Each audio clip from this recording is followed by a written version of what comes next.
Okay, if I fly. So this whole month is about trust, right?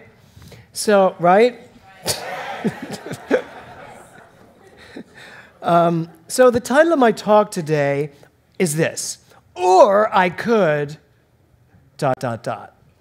How many of you have made decisions in your life, but in the back of your mind, you have that thing of like, or I could, ...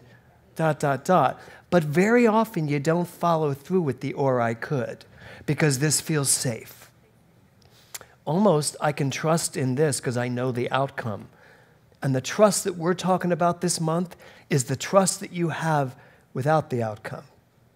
The trust that you have because you know that this is the thing to do, and I don't care about the outcome because the outcome will always be for my highest and best when I come from knowing who I am. So the title is, or I could. I could work really hard to change my life, or I could relax and ease into understanding life in a different way. How many of you do that? Work really hard to change your life. Anthony went, oh no. Yeah, used to, right? Okay, I could get really angry at what, I could really get angry, or I could, ... How many of us take that or I could instead of just getting angry? That's the one to do. Because I can get really angry, and what happens when I get really angry? I have now engaged my mind with whatever it is I've decided to be angry at or who. Now I'm in the engagement of anger, and I am now expanding anger because whatever I focus on expands. So I could get really angry at this, or I could actually fall back into a teaching that I believe and trust always has my back, knows who I am, and is always unfolding me at a higher level. And perhaps what I'm being angry at is the perfect unfoldment of my life.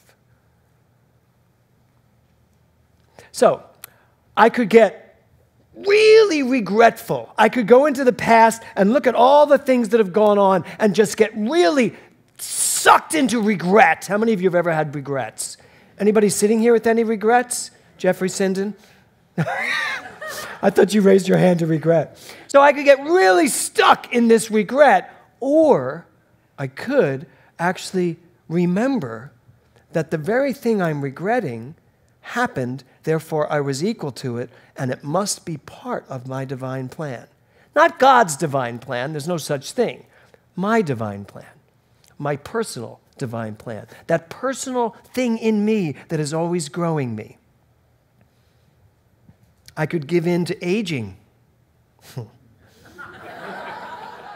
and the race consciousness around it. How many of you are doing that? Giving into raging.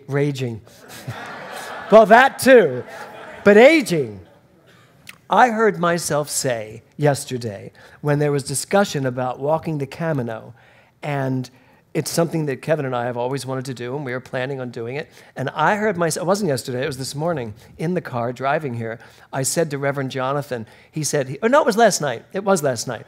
It's the aging thing. It was last night. I could give in to that, but I'm going to pretend it's not here. So last night, they were all talking about going on the Camino, and Jonathan said, I want to wait till I turn 50. Well, if he's 50, I'm like 54. So, no, if he's 50, I'm 68. I think that's it. I'm 68. And I heard myself say to him, oh, I don't want to wait that long. Will I be able to do it at 68? Can you imagine? And Jonathan instantly went, oh my God, that's ridiculous. Of course you'll be able to do it at 68. So this whole idea of aging, this idea of giving into aging, and I'm not talking about Botox and nip and tuck and making this look good for this age. I have no problem if you're doing that. None whatsoever. But it's the inside, the aging process of the inside. Are you I know I said process. Are you allowing yourself to believe that aging has your inside somehow mitigated against this thing called health? No, it's just not true. It's just not true. Or I could remember that I am God. I am infinite health at all times, at any age. It just doesn't matter. And the list goes on and on and on and on and on. And the real question is, what is yours? What's your but I could, ... And that's some work for you to do. Really pay attention to yourself and find out, where are you doing things the way the mass does it? And where could you turn it around to do things a little differently? So, as I said, I just went on a retreat with our practitioners and our board members. And there were 30 of us or 29 of us. And it was really beautiful. And the title of our retreat each year is, Bring Me Your Heart, I Will Hold It For You. Doesn't that sound beautiful? Bring me your heart, I will hold it for you. And we were up in Santa Barbara at Casa de Maria. And it was this, as soon as you drive onto their grounds, you feel it. And in fact, Reverend Nancy and I had gone up about 4 years ago to check out the place. And as soon as we walked in, I was instantly accosted by the Blessed Mother. Literally. When I walked in, there's this big statue of the Blessed Mother, and I've got to be honest, my visceral reaction was like, it's the Blessed Mother. I don't know if I can retreat around her. And then we drive a little further, and there's Jesus with the Sacred Heart. And I was like, oh, Jesus. And the more we drove around 4 years ago, it's like, there's St. Anthony, here's St. Francis. And I was like, this is just a little too Catholic for me.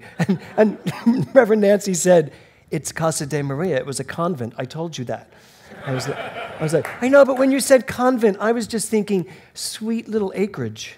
I wasn't thinking about what they put on their acreage. So we go in and we see it, and I'm standing in the middle of we'd gone into the chapel, which had a crucifix with Jesus on it, and I'm like, okay, let me just wrap my mind around how I am bringing practitioners up here, because this was for a practitioner retreat 4 years ago. How am I bringing them up here and having a retreat where we go deeper into our teaching and what we know?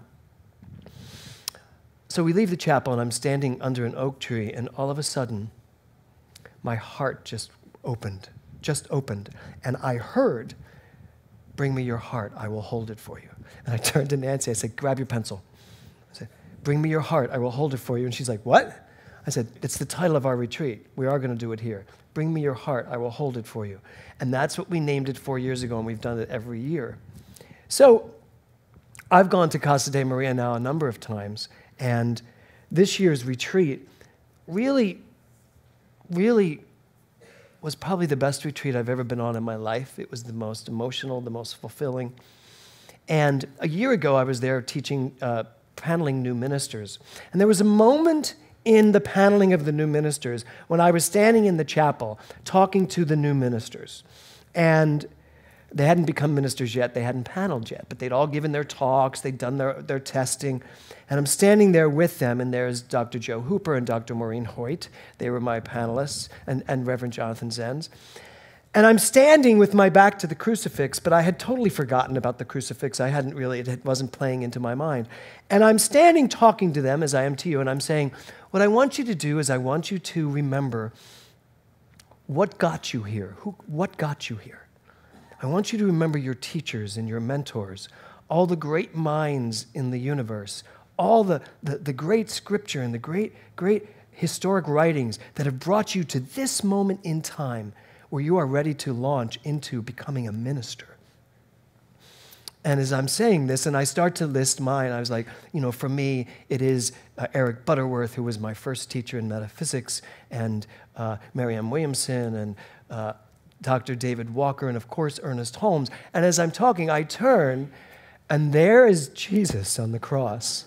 And as I'm doing now, I was so flabbergasted. I lost it completely. I could not speak.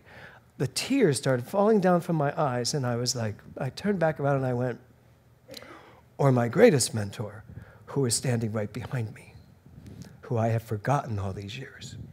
Even though Ernest Holmes wrote an entire half of a book about it, we tend to forget that Jesus the man not Jesus Christ, not Jesus, the head of the Catholic Church, who, by the way, he never heard of the Catholic Church.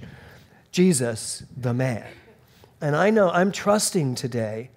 It takes a lot of trust from me to stand up here and talk about Jesus to a New Thought congregation, because most of the time when I talk about Jesus, one or a number of you will send me an email tomorrow and tell me how offended you were or how upset you are when I talk about Jesus. So if you're thinking of doing that, get it out now. Don't let me wake up to it tomorrow. But the thing is about Jesus, all of New Thought came from Jesus. New Thought is taking the teachings of Jesus and looking at them in a new way. And I don't think it's looking at them in a new way.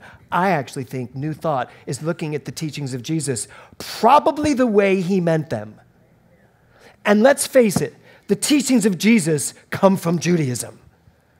So Judaism leads the way to Jesus, who leads the way to Christianity. And Jesus, by the way, in those lost years, it has been said he was probably off studying Hinduism or Buddhism because he was traveling the East, because he brought so much of that back. So it makes perfect sense that Ernest Holmes, when he writes this book, credits half of it to the teachings of Jesus. You know, someone said to me that we need to talk more about Ernest Holmes here. But Ernest Holmes talked more about Jesus than anyone. So we're on this retreat, and the retreat was really beautiful. But something happened last night that really moved me. Could you hand me that book there? Just the book. So last night, I was ready to close out the retreat because I was leaving early this morning to come here. They're still there, and they had their Sunday morning service. And Reverend Nancy and Karen Oxrider asked me if they could close it out. Well, that's kind of not how it works usually, since I am the senior pastor and it's my retreat to run. But somehow, Nancy said, Karen and I want to close out Saturday night. And I was like, oh, okay. If Karen Oxrider asked, there must be a reason, because she doesn't ask those kinds of things. And I was like, okay, sure. You know what? You guys close it out. I'll do everything I'm supposed to do, and then we'll close it out. So I do everything we're supposed to do. I finish, and we're in a big circle around the altar that we'd created. And Karen starts to speak and presents me with this book. And what they wanted to do to close it out was to honor me and I've never felt that much love coming in one place. They put me in the middle of the circle and then gave me this book, which is a first edition book by Ernest Holmes, a note written by Ernest Holmes. And it was written to a woman named Ethel Jameson. I will now be known as Reverend Ethel. It is Jameson, yes. Dr. Ethel James, no. So, but here's what got even more interesting. Then they all came in and literally smothered me with love. And every one of them had their hand on either me or the book. And we were outside in what was called the Seco Peace Garden, underneath a canvas of stars with candle lights all around us. And it's kind of hard to render me speechless. But I could not speak. The love that came from the practitioners of this center, and what was so great was this retreat was all about really bringing the practitioners from Global Truth Center in Westlake into GTCLA so that there really is no difference. It was so beautiful. I really couldn't speak. And I felt supported and loved, and I trusted what they were going to do at the end. And when I trusted it, the universe opened up and poured so much love on me that I literally was just a mess, just sobbing, and I couldn't speak. Afterwards, I went up to my room and I opened the book, and I looked at it and noticed that Ethel Jameson, that this was written to her in 1949, and she was from West Philadelphia, Pennsylvania. which is where my family is from. And in 1949, my mom and dad were dating in West Philadelphia, living right there in Center City, which is all part of West Philly. And I just really lost it. I was like, so this book in 1949 was given to a woman who was so into this teaching in an area where my entire family, because my mom and dad grew up on the same block, all lived. There are a lot of cities in this country. The fact that this book came from that city and then made its way back to me, there are no accidents when you trust, when you really trust. So I wanted to read for you, because as I wrap this up, this book ends up being, and to give it to me at the end of this weekend, this book ended up being Ernest Holmes' book on Jesus. There's no way anybody could have known that this. So, of course, I started reading it last night, and I thought, well, I need to read this first part in church tomorrow. So he starts this, it's called The Voice of God to Humanity. It says, and Jesus said, ask and ye shall receive. It was this tremendous claim on God that amazed both his friends and his enemies. He performed miracles as though they were the most ordinary experiences in human life. He made demands on an invisible power that no other man had dared to make, and this power honored his demands. This mastermind was either the great exception or the great example. The claim he made on the universe was either made by one whom God had peculiarly endowed with special power, or it was a claim that anyone can make with complete assurance, provided he first complies with the conditions laid down by the greatest spiritual genius of the ages. We cannot compare the philosophy of Jesus with others. We cannot say he was this or that or something else. We can only say he was a man who found himself inseparable from God, eternal with God, forever in God as God. Conscious of his divinity, yet humble as he contemplated the infinite life around him, he spoke from the height of spiritual perception, proclaiming the deathless reality of the personal life, the continuity of the individual soul, and the unity of the universal spirit that surrounds us. We find in Jesus a heart of kindness, a mind of comprehension, an intellect of sincerity, a feeling of compassion. He was a lover of humanity. He knew it in its wisdom and folly, in its righteousness and its mistakes. He had the spiritual vision to know that when God has made the pile complete, everything that does not belong to the kingdom of good will be purged from it. He knew that the divine spark in all men must somewhere, sometime, be fanned into a celestial blaze. He knew that good must eventually overcome evil, that the kingdom of heaven, which is the center of our being, will become established at its circumference. Jesus made heaven and earth meet. Sublime in his own spiritual completeness, he had risen in joy, in calm serenity, to a lofty height whose vastness included everything. It was his use of spiritual power his contemporaries could not understand. They thought of God as separate from man. They had not conceived of man in God and God in man as God. They had intellectually accepted a unity which was no unity at all, but a duality in that it excluded themselves. So this is what I read last night before I was going to bed. And if I ever had the inclination to stand in the center of my own body and say, I am God, I felt that last night. This is the end of his life, towards the end of his life, that he wrote this book. Not in 1927 when he began this teaching, but towards the end, when he was getting clearer and clearer and clearer that there is no duality, there is no separateness.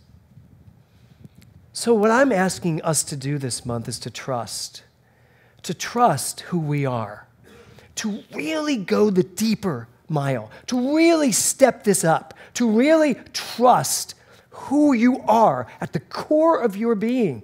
Because it's 2017 years later, and none of us are accomplishing what we were told Jesus accomplished. None of us are actually doing what he made look so easy. And I believe it is easy. And that is knowing who we are and then speaking our word, because that's what treatment is. That's spiritual mind treatment. Step 1 and step 2 are just getting you to the point where you know who you are. Step 3 is speaking your word, and it is done. That's how this works. So we closed out, thanks, honey. We closed out my part of the retreat yesterday with a trust fall. And a trust fall. Now, when I suggested that we were going to be doing a trust fall, how many know what a trust fall is? How many don't know? Okay, so a trust fall is where, for instance, if I just turned backwards and just fell and trusted that someone would catch me. I won't be doing that this morning because I don't know that anyone has set it up. But I do set them up very beautifully and everyone feels comfortable. But when I announced we were going to do a trust fall at the end of the retreat, I hear someone saying, "Hell no." And I see who it is. And I just looked over and then she says, "Absolutely not. That is not happening. Many of us have said if he asks us to do anything crazy, we're not doing it." So, I ignored that, and I continued. I said, "All right, well, you'll see how you feel, but you're doing it." So I set up my trust fall, and what that means is that there are 6 people, and we had enough men there that there were 6 strong men who form a line, 2 lines, and you walk down the center of an aisle, past the first 2, turn around, and just fall. And what happens is, the 6 men catch you, lift you, and rock you, and cradle you. And it is a trust exercise. And, all different sizes and shapes and weights. We probably went from 110 to 350. So it didn't matter the weight. But people really have a hard time letting go of themselves and being that vulnerable. And I just want to tell you, everyone did it. Everyone did it. One person actually joked with us and said that she was actually planning on seeing if anyone noticed she went twice. But she didn't. So everyone did it. And the beatific, beautiful, remarkable faces on every person that was laying there being cradled in love, the absolute trust and faith that you could see on the faces once they realized that they were being held in love.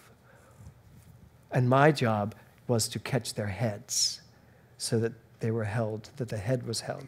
And to watch the faces, that's what this is all about. This is all about you trusting that you can fall into the arms of love, to fall and trust that the universe has your back. Why? Because it's who you are. It can't not have you because it's who you truly are. You are this love. There is that in you that is lined up, just waiting for you to fall back into it and give it everything you've got and say, "Take me, I'm yours. Use me to my highest and best." That's when we get the universe not only on our side, but flowing through us. When I say to the universe, "Use me," it so uses me. And that's the only thing I say to the universe. Use me. Show me how to be used. Show me. I am in this center, in this building, standing on this stage, because I trust the universe to show me where to go. I don't let anyone else tell me where to go. I listen to the universe. I listen to what's inside of me. And that's the trust that I want you to really focus on this week. I am planning on doing a full retreat for this center at Casa de Maria. So that'll happen in a year probably. Jonathan and I are going to put it together so that everyone can experience what I just experienced in these last 3 days. So I really want you to give it some thought as you go through your week. Where have you made up your mind that you do things a certain way? Where's your same old, same old? Because I'm going to suggest you get rid of it. That whole same old, same old. Where can you take same old, and turn it into, or I could trust, or I could go out on this limb and watch and see how it holds me? There's your job for this month. Find out where you're stagnant. Find out where you're still just kind of pretending a little bit.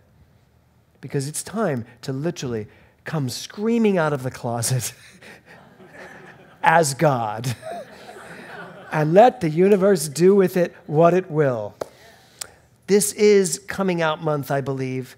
So I believe we might as well join the party and come out as God. How many of you would like to do that this month? Great, then let's have at it. Namaste.